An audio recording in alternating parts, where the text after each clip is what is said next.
नमस्कार दोस्तों, DD red के एक और रिएक्शन वीडियो में आप सभी का स्वागत है। मैं हूं आलोक। तो आज एक बहुत ही इंपॉर्टेंट वीडियो लेकर आया हूं। बहुत ही इंपॉर्टेंट वीडियो है। आप अर्चना तिवारी जी को तो जानते ही होंगे। अर्चना तिवारी हमारे देश की एक बहुत ही बहादुर और एक बहुत ही निडर और एक बहुत ही बेखौफ जर्नलिस्ट हैं। उन्होंने कश्मीर में जाकर ग्राउंड पर बहुत सारा काम किया और जिसकी वजह से उन्हें बहुत आलोचनाएं भी झेलनी पड़ी हैं, बहुत ज़्यादा क्रिटिसिज्म झेलना पड़ा है। उनके बारे में कई तरह की बातें कही गई हैं। तो इस बार भी वो कश्मीर गई। उनका चैनल है, पहले मैं बता दूं, उनका चैनल है राजधर्म। आप जाकर देख सकते हैं उनका चैनल। बहुत अच्छा काम करती हैं अर्चना जी और बेबाकी से बात करती हैं, फैक्ट्स के साथ बात करती हैं, जो रियलिटी है वो दिखाती हैं। हालांकि उन पर आरोप लगते हैं कि जी नहीं, इन्होंने जाकर इन्होंने नफरत फैलाई कश्मीर में और इन्होंने ये किया, उन्होंने वो किया। लेकिन मैंने उनके कई सारे वीडियोस देखे हैं और मैंने एक आध वीडियो पे इनका रिएक्शन भी दिया है और उन वीडियोस में मुझे कहीं ऐसा नहीं लगा कि उन्होंने जाकर कश्मीर में हेट फैलाई हो। उनका काम है सवाल पूछना। उन्होंने सवाल पूछे और जो सवाल का जवाब मिला, उस जवाब में हेट छुपा था। तो इसकी जिम्मेदारी किसके ऊपर पड़ती है? कश्मीरियों के ऊपर पड़ती है। आप 1000 बातें कर लीजिए, 1000 बातें कर लीजिए, लेकिन आप ये नहीं कह सकते कि फलाने ने सवाल ही गलत पूछा था इसलिए उसका जवाब ऐसा आया। नहीं, सवाल पूछना एक पत्रकार का काम है। सवाल पूछना उसका धर्म है। तो अर्चना तिवारी ने अगर सवाल पूछे वहां पर तो उन्होंने अपना धर्म निभाया, लेकिन उन सवालों के जवाब में उन्हें क्या मिला? क्या वो जवाब भारत की सोच, भारत की अटूटता, भारत की अखंडता के साथ मैच करता है? ज्यादातर के नहीं किए। तो इस बार अर्चना जी रिपोर्टिंग करने के लिए नहीं गई। इस बार वो गई स्टिंग ऑपरेशन करने के लिए। और स्टिंग ऑपरेशन भी कोई ऐसा नहीं कि किसी को फंसाया गया हो, कुछ नहीं।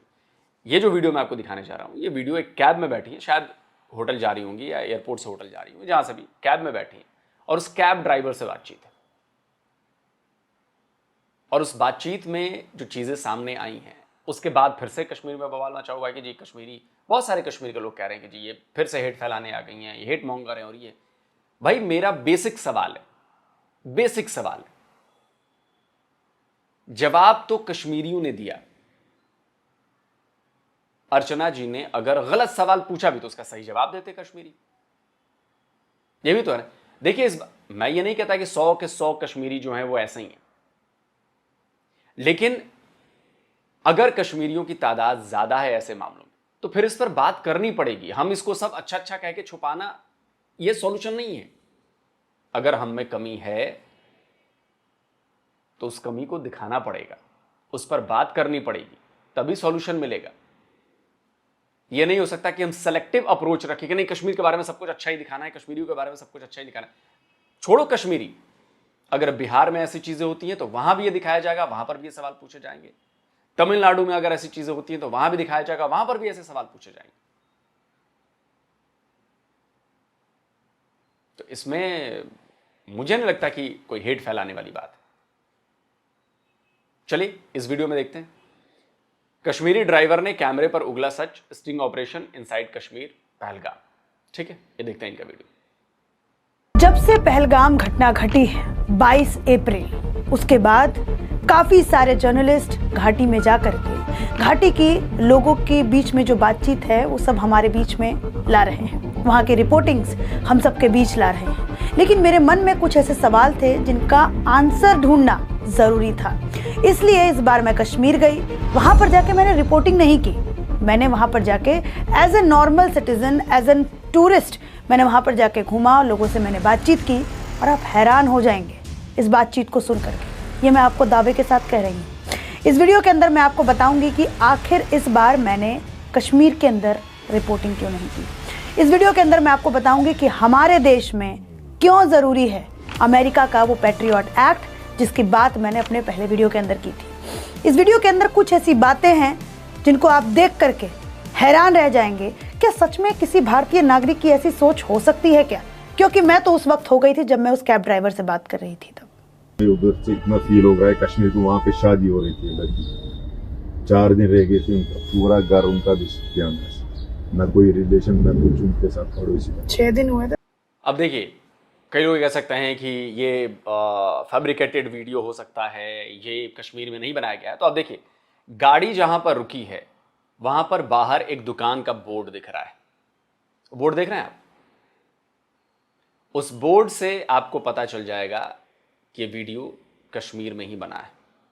उस बोर्ड पे नौशेरा लिखा हुआ है, उसका नंबर दिया हुआ है, एक दुकान का नाम है। तो ये पहचान बताने के लिए काफ़ी है कि ये जो वीडियो बनाया गया है ये वीडियो ऑथेंटिक है, जो कश्मीर में ही बनाया गया है। तो ये नहीं कह सकते कि ये फैब्रिकेटेड है, कहीं कैब में बैठ गए किसी को सिखा पढ़ा के बोल दिया कि तुम ऐसी बातें करो। ये नहीं है, ये क्लियरली है कि ये कश्मीर का वीडियो है, कश्मीर में बनाया गया है, और जो कैब ड्राइवर है वो कश्मीरी है। ठीक है, 6 दिन हुए थे बस नेवी की, जो ऑफिसर यहाँ पर आए थे शादी होकर के हनीमून वो मनाने। जिंदा है क्या, ड्रामा बना रहे कहाँ हो? ड्रामा? उसका देखा ना वीडियो, उसका हुआ वो जिंदा? हरियाणा का जिंदा, वो नेवी कोची वाले की मैं बात कर रही हूँ, कोची वाले ऑफिसर की मैं बात कर नेवी रही हो हूँ। ना हरियाणा को, वो जिंदा। उनने बोला हमारी वीडियो कैसे चढ़ा रहे जनाब, हम तो उससे पहले थे यहाँ पे, अभी देखो। नहीं नहीं, इसकी 6 दिन हुई शादी को, जो कोची में जिसका अभी पोस्टिंग हुआ था उसकी मैं बात कर रही हूँ। आप कौन सा न्यूज देखते हो भैया? कौन सा सर, ये भी तो आप ही न्यूज वाले इधर हो, अभी देखो फोन पे क्या कह रहा था। कौन सा देखते हो आप लोग? हाँ, हर एक तमाशा कौन का क्या कह रहे हैं। तो मतलब मीडिया में जो कोई भी चल रहा है झूठ चल रहा है, सब झूठ है।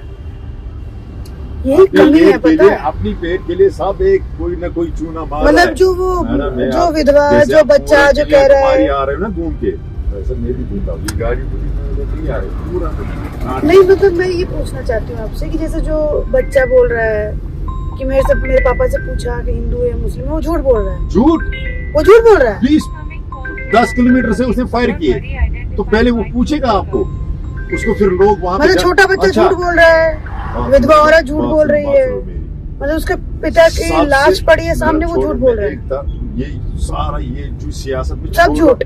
बात सुनना मेरे पे, मैं ये सियासत पूरी छोड़ रहा हूँ, ना मैं हिंदू हूँ ना मैं मुस्लिम हूँ, एक आम आदमी कह के कर रहा हूँ। अगर पहलगाम वालों को देखोगे ना, हाँ उन्होंने अल्लाह की कसम वहां पे खाया कुछ नहीं, मम्मा की कसम। अब इससे ज्यादा शर्मनाक क्या हो सकता है? क्या कश्मीरी इस बात को डिफेंड कर रहे हैं? आप जरा अंदाजा लगाइए, वो बच्चा भी झूठ बोल रहा है जिसका फादर मर गया, जिसको पूछ के मारा गया हिंदू। वो नेवी ऑफिसर्स की बात झूठ कह रहे हैं कि उसकी बीवी झूठ बोल रही है, नहीं वो नहीं है, मरा कोई और है। आप जरा अंदाजा लगाइए। मैं कश्मीर के लोगों से पूछना चाहता हूं कि क्या ये सारी बातें झूठ हैं? और कश्मीर का ये कैब ड्राइवर क्यों ये डिफेंड कर रहा है? वो सबको झूठ क्यों बता रहा है, जबकि सारा न्यूज, सारी ऑथेंटिसिटी, पूरी दुनिया जान रही है क्या हो रहा है और ये मानने को तैयार नहीं? क्या इसका बेस, क्या अर्चना तिवारी यहां पे हिट फैला रही है, या कश्मीर का ये कैब ड्राइवर हिट फैला रहा है? कश्मीर का ये कैब ड्राइवर एक सच को सरेआम झूठ बता रहा है कि नहीं ऐसा कुछ नहीं है, पॉलिटिक्स है, सब झूठ बोल रहे हैं। आप जरा इस चीज का अंदाजा लगाइए कि ये क्या कह रहा है बंदा। जिस घटना को पूरी दुनिया ने देखा, जिस घटना का चश्मदीद आके बोल रहे हैं कि भाई हमसे धर्म पूछा कि हिंदू हो, मारा, ये किया वो किया, ये सब इसकी नजरों में झूठ है। क्या इसको भी डिफेंड करेंगे कश्मीर के लोग?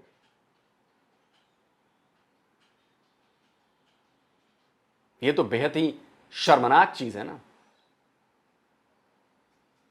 इतना बेगैरती कोई कैसे हो सकता है? आंखों के सामने हुई चीज को, कैमरे पर सामने हुई चीज को झुठला दे, नकार दे, झूठा करार दे। तो सवाल क्यों ना पूछे जाएं? और मैं उन लोगों से सवाल पूछना चाहता हूं जो अर्चना तिवारी जी को कह रहे हैं कि इन्होंने हेट फैलाया और इन्होंने ये किया। क्या वो लोग इसको डिफेंड करते हैं? क्या वो मानते हैं कि पहलगाम में जो हुआ वो झूठ था? कोई नेवी ऑफिसर नहीं मारा गया, किसी का धर्म पूछकर नहीं मारा गया।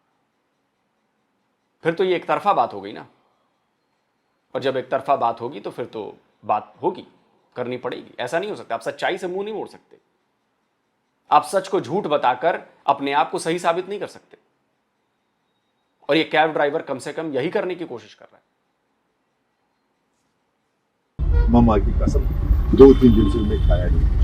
वहाँ जो भी निजाम अरे चल रहा है, मैं उसकी अगर बात कर बंदा रही वहाँ पे हूँ, मिल्टन टेररिस्ट की बात कर रही हूँ अरे मैं। बात टेररिस्ट सुनो ने मेरी, पूछा कि नहीं पूछा? मैं पूछ रहा हूँ ना वही बात। वहाँ पे अगर टेररिस्ट वहाँ पे पकड़ा कर कोई बंदा देखेगा उसके हाथ में गन है, फिर फायर करेगा, वो छोड़ने वाला नहीं है उसको। वहाँ पे वो गुज्जर पहाड़ी है, उनको पता है हमारा जो भी चल रहा है ना, यही हमारा सब कुछ है। उन्होंने अपने घर में बैठने के लिए खाली छत पे रहे, बाकी कमरे में हर एक टूरिस्ट लगा रहे हैं और बर्तन भी दे रहे हैं, सब कुछ है। वो देखेगा कोई हमारे घर को ऐसे गोली लगाए, कोई मेहमान आए तो हम देखेंगे? झूठ है सारा। ये कैब ड्राइवर कैसे, जो 26 लोग धर्म पूछ करके मारे गए हैं, उन सब के सबको बता रहा है कि ये सब नाटक है, ऐसा कुछ हुआ ही नहीं है। और इसके बीच में प्रोपेगेंडा क्या है कि आतंकवादियों ने 10 किलोमीटर दूर से फायरिंग की है।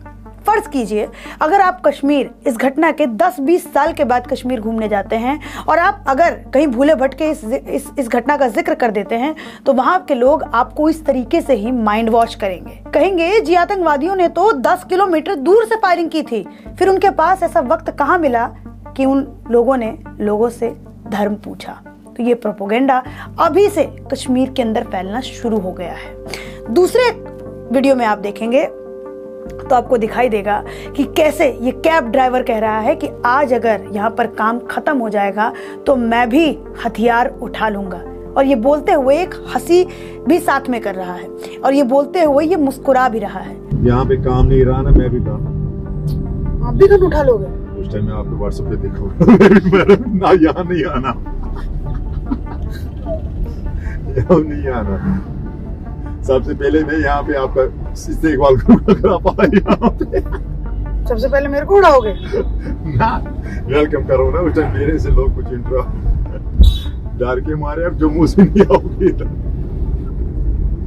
अब आप में से कई सारे लोग सोचेंगे कि ये तो आपके साथ मजाक कर रहा है। फर्ज कीजिए आप लोग ये मेरा video Delhi, Bombay, Karnataka, south India या फिर नॉर्थ इंडिया या फिर वेस्ट इंडिया से देख रहे हैं। क्या मजाक में भी ऐसा आप कह सकते हैं? क्या मजाक में भी ऐसा बोल सकते हैं कि अगर आपके पास रोजगार ना हो तो आप हथियार उठा लेंगे और देश के खिलाफ जो साजिश चल रही है उसमें शामिल हो जाएंगे? क्या आप मजाक में भी ऐसा कर सकते हैं क्या?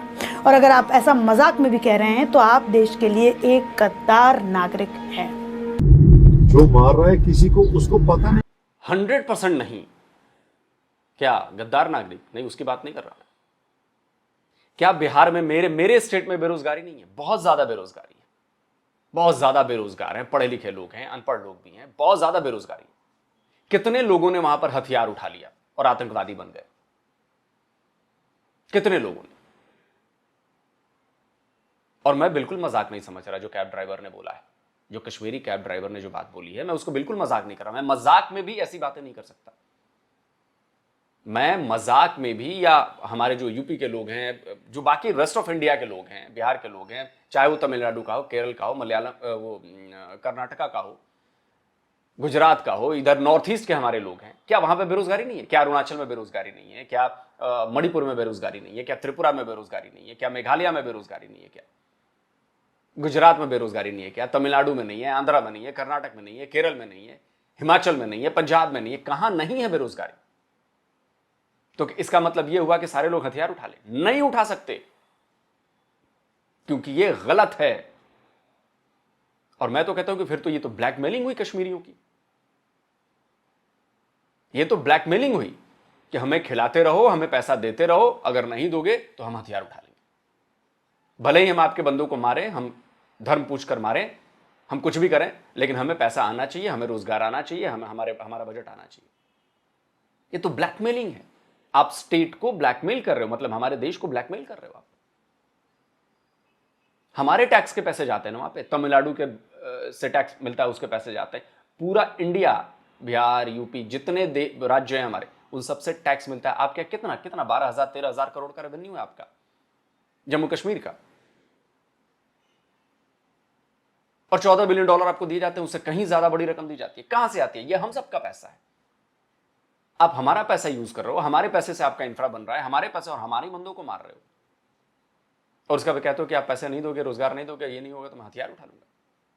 यह आपकी गिरी हुई सोच है, और मुझे लगता है कि कश्मीरियों को इससे डील करना पड़ेगा। अगर वाकई जो कश्मीरी चाहते हैं कि भाई नहीं, काम अच्छा हो रहा है, अमन शांति है, बहुत अच्छा हो रहा है, टूरिस्ट है, आप जरा सोचिए कि पिछले 2 से 3 साल में कितना टूरिज्म बढ़ा था कश्मीर में। करोड़ों पर्यटक आए, करोड़ों, स्क्रीनशॉट लगाओ भाई, करोड़ों टूरिस्ट आए भारत से, भारत के बाहर से,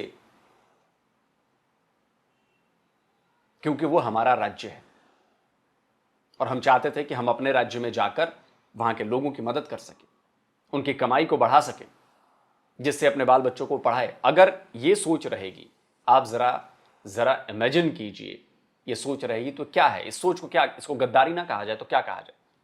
और मैं तो कहता हूं कि जम्मू कश्मीर पुलिस या भारत का जो गृह मंत्रालय है, क्या वो इस कैब ड्राइवर पर उस पर कार्रवाई करेगा? ये तो खुलेआम धमकी हुई, खुलेआम ब्लैकमेलिंग हुई। जरा सोचिए आप इस मानसिकता को। क्या बिहार के लोग ऐसी बातें कर सकते हैं कि नौकरी नहीं मिली, रोजगार नहीं मिला तो मैं बंदूक उठा लूंगा, हथियार उठा लूंगा? किसके खिलाफ? हमारे लोगों को मारेंगे आप? जम्मू कश्मीर के लोगों को यह समझना पड़ेगा कि अगर आप लोगों ने इस माइंडसेट को नहीं छोड़ा, इसके खिलाफ, मैं ये नहीं कह रहा कि आवाज नहीं उठ रही, आवाज उठ रही है।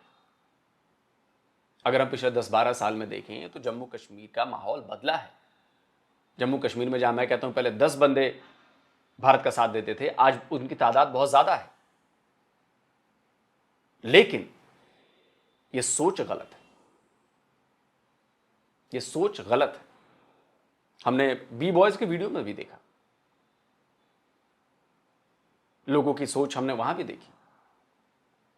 उस पर भी आरोप लगा कि वो हेट फैला रहा है, उसने गलत चीज नहीं की है। मैं बिल्कुल नहीं मानता कि बी बॉयज ने कोई गलत काम किया है। उसने तो सवाल पूछे, जवाब कश्मीरियों ने दिए हैं, और जवाब से क्लियरली पता चलता है कि माइंडसेट क्या है। मैं फिर कहता हूं कि सारे कश्मीरी ऐसे नहीं है, लेकिन ये जिम्मेदारी कश्मीरियों की है। ये जिम्मेदारी कश्मीरियों की ही है। जो मार रहा है किसी को, उसको पता नहीं मैं क्यों मार रहा हूं उसको, इसने कौन से गलती है इसकी, मैं क्यों मार रहा हूं? अच्छा, जिसको मारा उसको बेचारे को पता नहीं मैंने क्या किया था, मुझे क्यों मारा? कलमा नहीं आता था उनको पढ़ने, इस वजह से मार दिया। अब इस तीसरे वीडियो में देखिए कैसे ये आदमी सीधा सीधा कह रहा है कि इस देश में 3 लोग हैं, योगी, मोदी और अमित शाह। ये तीनों हार जाएंगे और चाइना इस देश पर कब्जा कर लेगा। इनकी सोच देखिए आप कैसी है। इस सोच को अब क्या कहेंगे? इस वीडियो के अंदर ये साफ साफ बोलता हुआ नजर आ रहा है कि पाकिस्तान तो इनको कह रहा है कि आओ हमारे साथ जंग करो, लेकिन भारत ये सब कुछ नाटक कर रहा है। इनके लिए ये 26 लोगों की मौत नाटक है। मोदी ने ऑनलाइन सभी किए, मोदी जी अब सभी ड्रामा कर रहे हैं। ये पूरा इंडिया कश्मीर को दाव पे लगा दिया। अब लास्ट हो रहा है फाइनल, इसका हो रहा है कि नहीं? अब जंग की तैयारी हो गई, चाइना भी आ गए, सभी आ गए, तो बस मोदी सोच में पड़ गया हमें क्या करना है। ये तीनों भागेंगे, पूरा इंडिया कश्मीर गोल्ड हो जाएगा तब। कौन तीनों भागेंगे? अमित शाह, यही ना, अमित शाह, आपके नेता अमित शाह, मोदी और योगी है ना, वो दूसरा योगी। अच्छा, ये तीनों भागेंगे या फिर पता चलेगा हमें इंडिया वालों को हमने क्या किया, हम पे किस पे भरोसा किया। अच्छा, इस पर तो बिल्कुल केस चलना चाहिए। क्या योगी, मोदी और अमित शाह के पहले ये देश नहीं था? चाइना से लड़ाई नहीं लड़ी हमने, या पाकिस्तान से लड़ाई नहीं लड़ी हमने। ये नैरेटिव बिल्ड किया जा रहा है कि हम कमजोर हैं, इन लोगों की वजह से कमजोर हैं।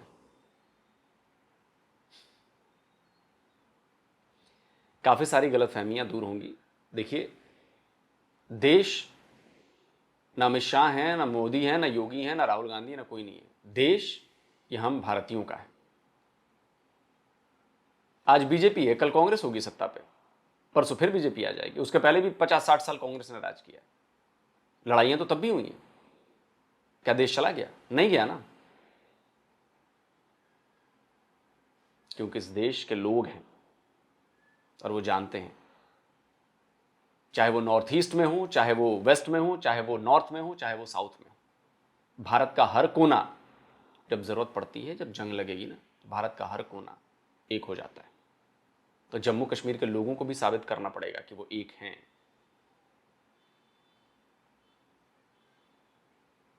बाकी आप ये सोचिए कि पाकिस्तान से आपको मिला क्या है? क्या मिला है पाकिस्तान से? सोचिए तो सही कभी इस बारे में। इसको रिलीजियस होकर मत सोचिए, इसको एक आम इंसान होकर सोचिए कि पाकिस्तान से आपको क्या मिला है। और जो पाकिस्तान के हिस्से में कश्मीर है, वहां के लोग आपके तो रिश्तेदार होंगे, आप क्यों नहीं पूछते कि क्या उनके बच्चे ठीक से पढ़ रहे हैं, क्या उनको अच्छी सड़कें मिली हुई है, क्या बिजली 24 घंटे मिलती है, क्या पानी मिलता है, क्या गैस मिलता है, क्या रोजगार है, क्या रेलवे है, अच्छी यूनिवर्सिटीज, अच्छे स्कूल, अच्छे कॉलेज हैं? लेकिन आप ये नहीं पूछेंगे, क्योंकि इस पर आप शर्मिंदा हो जाएंगे कि आपके मुंह से बोल जबान नहीं निकलेगी, क्योंकि उधर कुछ नहीं है, उधर कुछ नहीं है। बताइए कितने ढंग के अस्पताल है वहां पर पाकिस्तानियों को? जम्मू कश्मीर क्यों नहीं दिए पाकिस्तान ने? भाई, बड़ी वफादारी की वहां के लोगों ने पाकिस्तान के साथ, क्यों नहीं दिया? और क्यों पाकिस्तानियों को जम्मू कश्मीर के लोग ये ऐलान कर रहे हैं इस्लामाबाद में जाकर कि हम इंडिया से फौज बुला लेंगे? क्यों? लगाओ भाई, वीडियो लगाओ, दोनों वीडियो लगाओ। कि आजाद कश्मीर के लोगों की उस आवाज को सुनो जो अभी तक बुलंद नहीं हुई है। लोगों के पास दलाइल है। यूएन ने सिर्फ ये ऑप्शन नहीं दिया था कि तुम पाकिस्तान के साथ जा सकते हो, यूएन ने तो ऑप्शन दिल्ली के साथ जाने के लिए दिया था। अब लोग उस सेकंड ऑप्शन पे सोचने में मजबूर हो रहे हैं। और अगर आपने होशमंदी से काम ना लिया, आने वाले वक्तों में आपने अपनी पॉलिसियों में कोई चोरी तब्दीली न लाई, आपकी रियासत वही पुराने टोल पीटती रही, तो आजाद कश्मीर में एक बहुत बड़ी बगावत उभरने को है। ये पीपल्स राइट्स फोरम का प्लेटफॉर्म बड़ा बैलेंस प्लेटफॉर्म है। आज भी हमारे सदर साहब 2 कालें देंगे, वो भी बड़ी बैलेंस कालें। और अगर इस बैलेंस काल पे आपके कानून का कोई जू रिंगती है तो इसको समझने की कोशिश करो, वरना वो वक्त दूर नहीं कि तुम्हें जूते पड़ेंगे और तुम्हें मुंह छुपाने का मौका नहीं मिलेगा। मैं एक बड़ी खतरनाक बात करने जा रहा हूं दोस्तों, मादरत के साथ। मैं इस्लामाबाद की अशराफिया को खबरदार कर रहा हूं, बखुदा ख्वाहिश की बात नहीं कर रहा हूं। मैं खुदा की कसम करके कहता हूं, अपनी किसी ख्वाहिश की बात नहीं कर रहा हूं। लेकिन आजाद कश्मीर में अब ये आवाजें बुलंद होना शुरू हो गई हैं कि इस्लामाबाद के बजाय हमें दिल्ली को आवाज देनी चाहिए। खुदा की कसम लोग इसमें सोच रहे हैं। अगर इसके बाद भी आपका दिमाग नहीं खुल रहा है तो आप रेडिकल हैं, और आपको मजहब के नाम पर रेडिकल किया गया है कि ये लोग दुश्मन है मजहब के, इसलिए आप ऐसा बोल रहे हैं। और आपको उन 27-28 लोगों की जान का बिल्कुल गम नहीं, आपको कोई फर्क नहीं पड़ता। मुझे लगता है कि अर्चना जी ने बिल्कुल सही काम किया है, और ये वीडियो दुनिया के कोने कोने तक फैलना चाहिए।